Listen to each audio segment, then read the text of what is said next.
لڑکی کی دوسری شادی اور لڑکی کی پہلی لڑکی کی دوسری شادی اچھا سوری لڑکے کی دوسری شادی اور لڑکی کی پہلی شادی ہو تو اسلام میں اس سے لڑکی کو کیا اجر ملے گا؟ یہ بڑا سوال پوچھا جاتا ہے لڑکیوں کی طرف سے، اور میرے پاس ایسی کمپلین بھی آئی ہیں کہ ایک خاتون کسی مرد کی دوسری بیوی بن گئی اور وہ مرد نہیں نبھا پا رہا تھا، 2 بیویوں کی پالنے کی صلاحیت نہیں تھی، وہ دوسری پہ ظلم کر رہا ہے، وہ ٹائم نہیں دے رہا۔ تو جب کیس میرے پاس آیا تو میں نے لڑکی والوں سے پوچھا کہ بھائی جب آپ کو پتا تھا کہ یہ بندے میں صلاحیت نہیں ہے، یہ برابری نہیں کر سکتا، اس میں کانفیڈنس نہیں ہے، تو آپ نے کیوں کی اس سے اپنی بیٹی کی دوسری شادی؟ تو پتہ ہے جواب میں کیا کہتے ہیں؟ وہ کہتے ہیں آپ کا بیان سن کے آپ نے دوسری شادی کی ترغیب دی ہے تو ہم نے کہا چلو یہ بندہ نیک کام کر رہا ہے، ہم اس کو اپنی بیٹی دے دیں۔ میں نے کہا میں دوسری شادی کی ترغیب مردوں کو دیتا ہوں، خواتین کو کبھی بھی میں نے ترغیب نہیں دی ہے کہ کسی مرد کی دوسری بیوی بنے۔ اب آپ کہیں گے یہ عجیب سی بات ہے، مردوں کو 4 شادیوں کی ترغیب دی جا رہی ہے اور عورتوں کو کہا جا رہا ہے کہ آپ کسی مرد کی دوسری تیسری چوتھی بیوی نہ بنے، یہ پھر مرد کریں گے کیسے؟ اس کا جواب یہ ہے کہ شادی میں ہر شخص اپنا فائدہ دیکھتا ہے۔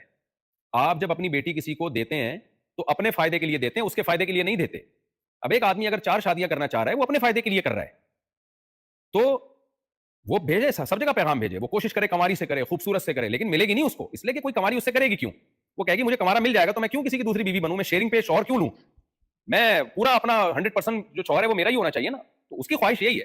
ہاں اسے اگر کوئی کنوارا نہیں ملے گا یا مل تو رہا ہے لیکن اس کے اسٹیٹس کا نہیں ہے، تو پھر وہ دوسری شادی والے کو پہلی والے پہ ترجیح دے گی، وہ اپنا فائدہ دیکھ کے دے گی، یعنی اس لیے کہ some thing is better than nothing. جیسے بعض لڑکیوں کی عمریں نکل رہی ہوتی ہیں تو ان کو نہیں مل رہا ہوتا کنوارا کوئی، تو وہ پھر ہم ان سے کہتے ہیں بھائی اب ساری زندگی نکاح کے بغیر گزارنے سے بہتر ہے کسی کی دوسری بیوی بن جاؤ، کسی کی تیسری بن جاؤ، کسی کی چوتھی بن جاؤ۔ ایک نااہل کی پہلی بیوی بننے سے بہتر ہے کسی سمجھدار اور ذمہ دار کی چوتھی بن جاؤ۔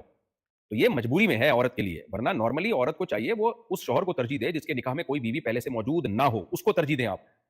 نہیں مل رہا تو پھر سیکنڈ والے سے کریں، وہ نہیں مل رہا تو پھر تھرڈ والے سے کریں، وہ نہیں مل رہا تو پھر فورتھ والے سے کریں۔ اور مرد کو چاہیے وہ اپنے لیے اچھے سے اچھا سوچے، لیکن ملے گا تھوڑی اس کو کوئی اچھے سے اچھا۔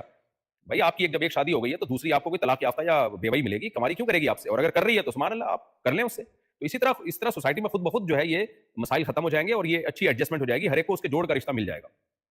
تو اس لیے میں لڑکیوں کو ترغیب نہیں دیتا کہ آپ کسی مرد کی دوسری بیوی بنیں۔ ہاں اگر کوئی اچھا رشتہ نہیں مل رہا آپ کو، پہلا والا جو پہلی کر رہا ہو، یا آپ مالدار ہیں وہ انتہائی غریب ہے آپ کے خرچے نہیں اٹھا سکتا، تو پھر بہتر ہے کسی مالدار سے کر لیں آپ۔ تو آپ نے اپنا فائدہ دیکھنا ہے، لڑکی والوں نے۔ میرے بیان سن کے آپ قطعاً ایسا نہ کریں کہ جی آپ کو ایک کنوارا مل سکتا ہے اور آپ بلا وجہ ایک مرد کی دوسری بیوی بن رہے ہیں۔ جو مفتی صاحب نے کہا، مفتی صاحب نے مردوں کو کہا ہے 4 شادیوں کا، مفتی صاحب نے عورتوں کو نہیں کہا کہ جی وہ کسی مرد کی دوسری بیوی بنے۔ وہ بنے اس وقت جب ان کو پہلا کوئی اچھا مل نہ رہا ہو، پھر بن جائیں کسی مجبوری کے حکام اور ہوتے ہیں۔ بعض دفعہ لڑکیوں کا دل